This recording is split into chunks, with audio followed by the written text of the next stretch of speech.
तो आज मैं आपको एक अनोखी रहस्यमय कहानी सुनाऊंगी। अगर आप चैनल पर नए हैं तो अभी सब्सक्राइब कर ले, यह मेरा दूसरा नया चैनल है ताकि और भी रहस्यमय कहानी सबसे पहले आप तक पहुंचे तथा कहानी पूरा देखे, क्योंकि अंत में एक अनोखा रहस्य छुपा है। धन्यवाद। तो सुनिए।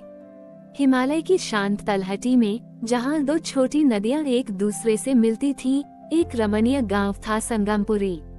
इस गांव का नाम अपनी नदियों के संगम के कारण पड़ा था और यहाँ एक प्राचीन शिव मंदिर था जिसमें एक असाधारण शिवलिंग स्थापित था। यह कोई गड़ा हुआ शिवलिंग नहीं था, बल्कि नदियों के प्रवाह से स्वाभाविक रूप से बनाए का चिकना पवित्र नदी का पत्थर था, जिसे स्वयं शिव का स्वरूप माना जाता था। संगमपुरी अपनी प्राकृतिक सुंदरता और एक अद्वितीय प्राचीन राग के लिए जाना जाता था, जिसे केवल श्रावण माह में शिवलिंग के दैनिक अभिषेक के दौरान गाया जाता था। माना जाता था कि यह राग गांव में शांति और सद्भाव लाता है। लेकिन पिछले कुछ सालों से संगमपुरी के लोग आधुनिकता की दौड़ में शामिल हो गए थे। वे शहर की सुविधाओं और तेज तर्रार जीवन शैली पर अधिक निर्भर हो गए थे, जिससे प्रकृति और अपनी परंपराओं से उनका जुड़ाव कमजोर पड़ गया था। वह प्राचीन शांतिदायक राग भी कहीं खो गया था या विकृत हो गया था। उसके साथ ही गांव की शांति और सद्भाव भी घट गया था। लोग अधिक बेचैन, तनावग्रस्त और एक दूसरे से कटे कटे रहने लगे थे। गांव में एक युवा संगीतकार था, देवांग। वो बहुत प्रतिभाशाली था, पर उसका ध्यान केवल आधुनिक और लोकप्रिय संगीत पर था। पारंपरिक संगीत उसे उबाऊ और अप्रासंगिक लगता था। उसका हृदय शुद्ध था, पर वह अपनी सांस्कृतिक विरासत से अनभिज्ञ था। श्रावण का महीना आया। गांव में हल्की फुल्की पूजा अर्चना तो हुई, पर वह प्राचीन राग कहीं नहीं सुना गया। गांव के सबसे वृद्ध और आध्यात्मिक मुखिया गुरुदेव शिवानंद, जो नेत्रहीन थे पर जिनकी आध्यात्मिक दृष्टि बहुत गहरी थी, ने अपनी आंखों में आंसू लिए कहा, हमारा नदी का शिवलिंग तभी पूरी तरह से वह को आशीर्वाद देगा जब उसके साथ गाया जाने वाला हमारा प्राचीन राग पूरी शुद्धता और सच्चे भाव के साथ फिर से गाया जाएगा। हमारे गांव का खोया हुआ सामंजस्य इसी विस्मृत राग में छिपा है। उन्होंने देवांग को चुनौती दी कि वह इस श्रावण में उस खोए हुए राग को खोजे और उसमें महारत हासिल करे, केवल तकनीकी रूप से न ही बल्कि आध्यात्मिक रूप से भी। देवांग ने गुरुदेव की चुनौती स्वीकार कर ली, पर मन में संदेह था। उसे लगा कि यह केवल एक पुरानी धुन है।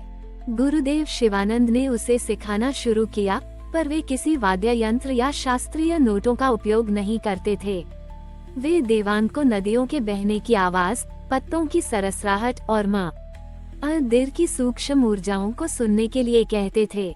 वे समझाते थे कि यह राग प्रकृति और भक्ति से बुना गया है और इसे केवल महसूस करके ही सीखा जा सकता है, बजाकर नहीं। देवांग को ये सब बहुत मुश्किल लगा। उसका आधुनिक संगीत का अभ्यास यहाँ काम नहीं आ रहा था। उसे शास्त्रीय संगीत के अनुशासन और शुद्धता को समझने में कठिनाई हुई। उसने घंटों नदी के किनारे बिताए, नदी के पत्थर वाले शिवलिंग के पास बैठकर ध्यान किया और राग के मूल स्रोत से जुड़ने की कोशिश की। धीरे धीरे उसने पारंपरिक संगीत की सूक्ष्म सुंदरता और आध्यात्मिक गहराई को महसूस करना शुरू किया। उसने अपनी लोकप्रियता की इच्छा को छोड़ दिया और कला की शुद्धता पर ध्यान केंद्रित किया। उसने गांव और उसकी प्राकृतिक सुंदरता से फिर से जुड़ना भी शुरू किया, ये समझते हुए कि उन्होंने क्या सद्भाव खो दिया है। श्रावण का अंतिम सोमवार आया। मंदिर में गांव के सभी लोग उपस्थित थे। देवांग ने गुरुदेव शिवानंद के निर्देशानुसार नदी के पत्थर वाले शिवलिंग के अभिषेक के दौरान उस रिडिस्कॉव किए गए राग को गाना शुरू किया। उसकी आवाज में अब केवल गायन नहीं, बल्कि अटूट भक्ति और शुद्ध भाव था। जैसे ही राग के अंतिम स्वर मंदिर में गूंजे, एक अद्भुत घटना घटी। नदी का पत्थर वाला शिवलिंग स्वयं धीरे धीरे गुनगुनाने लगा। उसमें से एक कोमल मधुर कंपन निकलने लगा, जिसने पूरे मंदिर को भर दिया और फिर धीरे धीरे पूरे गांव में फैल गया। नदी का प्रवाह भी उस धुन के साथ हार्मोनाइज होता प्रतीत हुआ। पूरे गांव ने एक गहन शांति, एकता और सामंजस्य का अनुभव किया, मानो उनकी आंतरिक अशांति ठीक हो गई हो। गुरुदेव शिवानंद ने अपनी आंखें खोली और मुस्कुराकर देवांग को गले लगा लिया। उन्होंने घोषणा की कि देवांग ने न केवल राग को रिडिस्कवर किया है, बल्कि उसने गांव के खोए हुए सामंजस्य को भी वापस ला दिया है। देवांग, जो अब परंपरा और आधुनिकता के बीच एक सेतु बन चुका था, संगमपुरी की संगीत विरासत का संरक्षक बन गया। गांव ने प्रकृति और अपने पारंपरिक मूल्यों से फिर से जुड़ाव महसूस किया, ये समझते हुए कि सच्ची शांति और सद्भाव केवल अपने आध्यात्मिक जड़ों और अपने पर्यावरण को पोषित करने से ही आता है। नदी का पत्थर वाला शिवलिंग और उसका पवित्र राग अब संगमपुरी के पुनर्जीवित संतुलन और भक्ति का प्रतीक बन गए थे। देवांग के शुद्ध गायन और नदी के पत्थर से फूटते दिव्य कंपन ने संगमपुरी को केवल उसका विस्मृत राग ही नहीं लौटाया, बल्कि इसने पूरे गांव को प्रकृति से गहन जुड़ाव और आंतरिक सामंजस्य का एक नया जीवन दे दिया था। वह प्राचीन राग अब केवल धुन नहीं, बल्कि संगमपुरी की अमर आत्मा बन चुका था, जो उन्हें हर पल याद दिलाता था कि सच्ची शांति और दिव्यता प्रकृति की लय में ही निहित है। उस श्रावण के बाद से संगमपुरी गांव में अद्भुत परिवर्तन आया। लोग अब केवल आधुनिक सुविधाओं के पीछे नहीं भागते थे, बल्कि अपने पर्यावरण के प्रति अधिक जागरूक और सम्मानित हो गए थे। नदियां और अधिक स्वच्छ हो गईं, और गांव के चारों ओर की हरियाली पहल से कहीं ज्यादा घनी हो उठी। गांव का शांत और हार्मोनियस वातावरण पूरे वर्ष बना रहने लगा। देवांग द्वारा पुनर्जीवित किया गया वह प्राचीन राग अब केवल श्रावण तक सीमित नहीं था, उसे हर शुभ अवसर पर गाया जाता था, और उसकी धुनें गांव की हवा में घुल गई थीं, जो हर हृदय को शांति से भर देती थीं। देवांग, जो कभी केवल आधुनिक संगीत में डूबा रहता था, अब गांव का सबसे सम्मानित राग गुरु बन चुका था।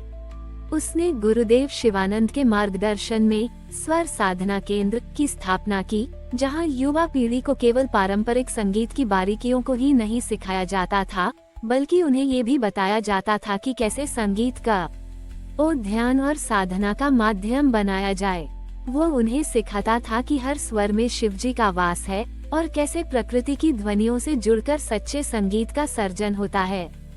गुरुदेव शिवानंद ने अपने अंतिम दिनों में देवांग को आशीर्वाद देते हुए कहा, पुत्र, तुमने केवल एक राग को पुनर्जीवित नहीं किया, तुमने गांव की आत्मा को जगाया है। याद रखना, शिवजी हर उस ध्वनि में हैं जो प्रेम और शुद्धता से गाई जाती है। उनके शांत निधन के बाद देवांग ने उनकी विरासत को पूरी निष्ठा से आगे बढ़ाया। संगमपुरी अब केवल एक तीर्थ स्थल नहीं था, जहां लोग शिवजी के दर्शन के लिए आते थे। यह एक ऐसा स्थान बन गया था, जहां लोग आंतरिक शांति और सद्भाव का अनुभव करने आते थे। दूर दूर से लोग स्वर साधना केंद्र में आते थे ताकि वे उस अद्वितीय राग को सीख सकें और नदी के पत्थर वाले शिवलिंग से निकलने वाले कंपन को महसूस कर सकें, जो उनके मन को शांत और आत्मा को शुद्ध कर देता था।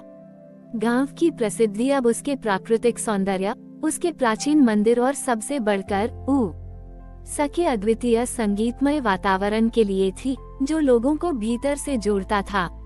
आज भी जब संगमपुरी में श्रावण के बादल मंडराते हैं और दो नदियों का जल शिव मंदिर के पास आकर मिलता है, तो वह केवल एक प्राकृतिक दृश्य नहीं होता।